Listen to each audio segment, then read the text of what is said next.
Buenas noches, mi nombre es Nelson y quiero compartir ustedes un trabajo realizado para la materia Análisis de las instituciones educativas para el profesorado de Maestro Mayor de Obras del Instituto 228 de La Plata, en donde el tema trata sobre cultura escolar.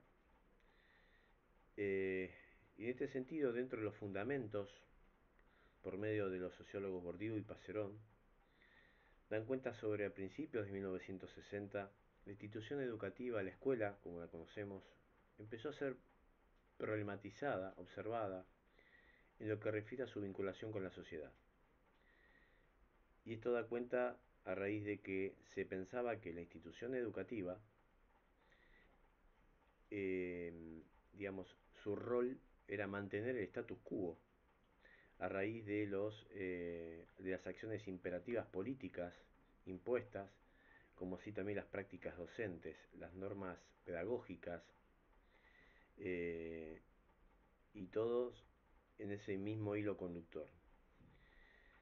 Tal es así que la educación en ese sentido era homogénea.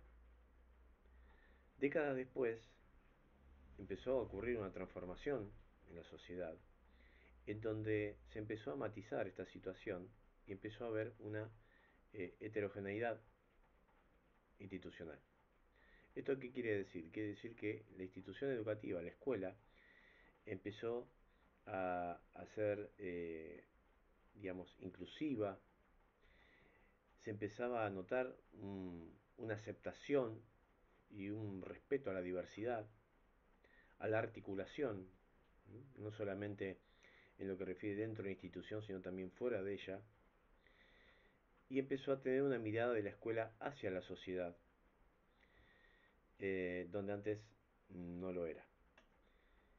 En este sentido, em, en función a esta observancia que fundamentan estos dos sociólogos mencionados, hay una captura de 3 fotos que son referentes, que después se las voy a compartir debajo de este video el link para el trabajo que puedan relacionar, en donde una de ellas observa que la escuela era esa homogeneidad, que las aulas eran todas del mismo género, donde los estudiantes eran todos varones, eh, sentados todos alineados, ¿no? de la misma manera.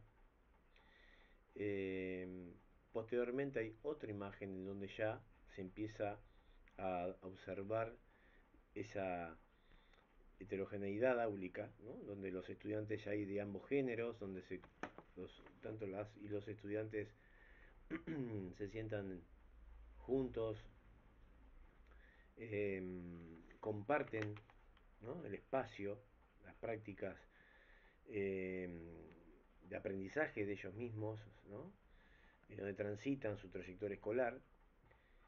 Y después tenemos también otra foto que habla de esta diversidad de chicos que tal vez que viven en otro ámbito, donde tal vez esa uniformidad del guardapolvo blanco no la tienen, pero sí tienen otra uniformidad, eh, con otra vestimenta, pero aprendiendo, ¿no? Entonces, dentro de estas 3 imágenes quiere decir que aún así la institución educativa va de la mano juntamente con la transformación social, pero la escuela eh, no deja siempre de tener su rol.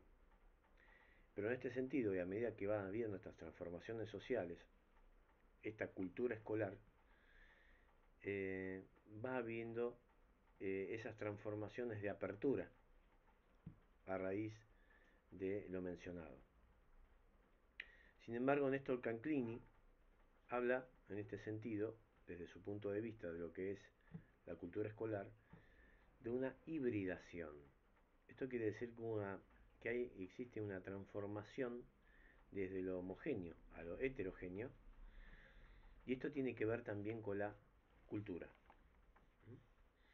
Así que estos distintos sociólogos van mencionando y conceptuando las distintas transformaciones de la cultura escolar desde su punto de vista.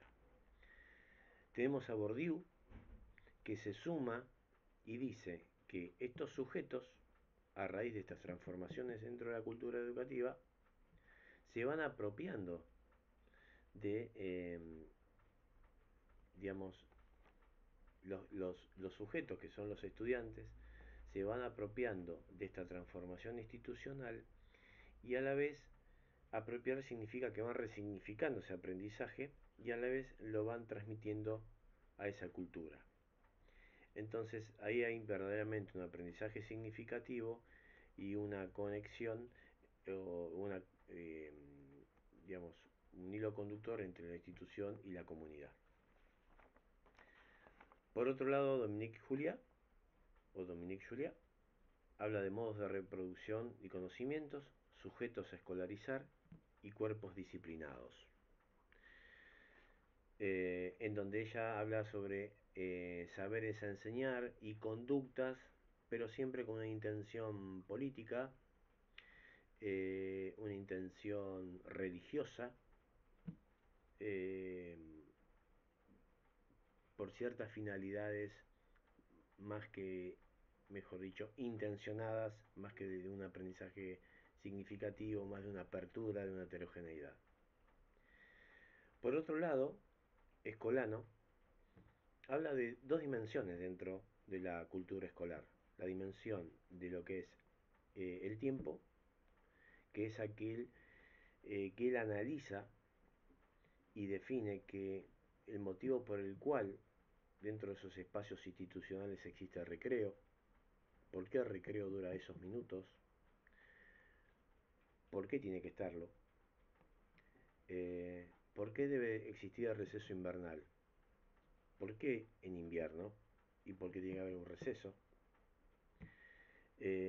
Habla también del currículum, ¿no? Entendemos que es prescriptivo, común, paradigmático, y esto tiene que ver, si hablamos del currículum, con los tiempos de enseñanza y aprendizaje, entendiendo y relacionando que dentro de una escuela homogénea, a contraste con la heterogénea, los tiempos de enseñanza y aprendizaje son diferentes y no son al mismo tiempo. Y esto tiene que ver también con la disciplina. Si los estudiantes tienen un recreo, un espacio en donde ellos tienen un espacio para aprender y un espacio para relajarse, y se socializan de otra manera, tiene que ver mucho con la disciplina. Y también tenemos la dimensión del espacio, que tiene que ver con los entornos formativos o los entornos, como por ejemplo las aulas, la distribución del amoblamiento, la distribución de lo edilicio,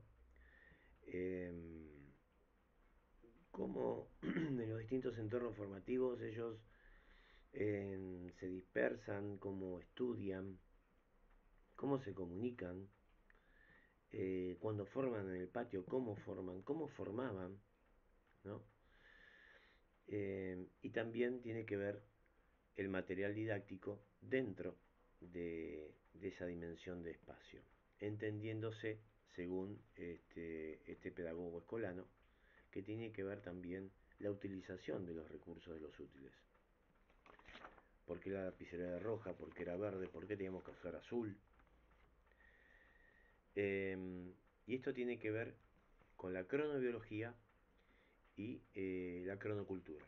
La cronobiología porque, bueno, cognitivamente sabemos que los tiempos y espacios de aprendizaje, como así también la recreación, tiene que ver con lo cognitivo, y lo que refiere a la cronocultura es cómo se apropian los estudiantes, cómo hacen su propia construcción subjetiva y lo relacionan eh, con el aprendizaje, ¿no?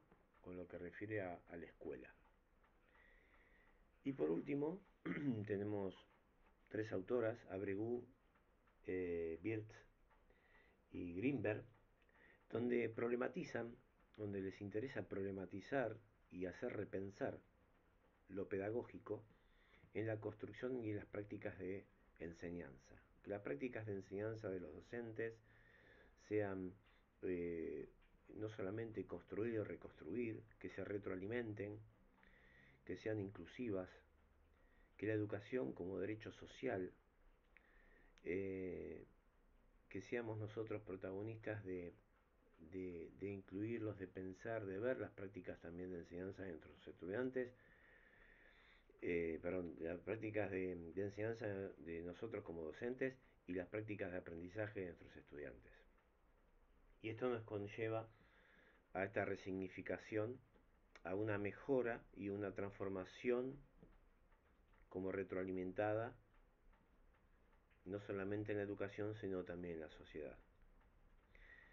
En síntesis, estas distintas perspectivas y pensamientos de estos sociólogos, muchos franceses, nos dan cuenta sobre resignificar nuestras prácticas de enseñanza, qué injerencia tiene eh, lo político educativo, ¿no? La sociedad, y esa conexión que siempre existió y debe existir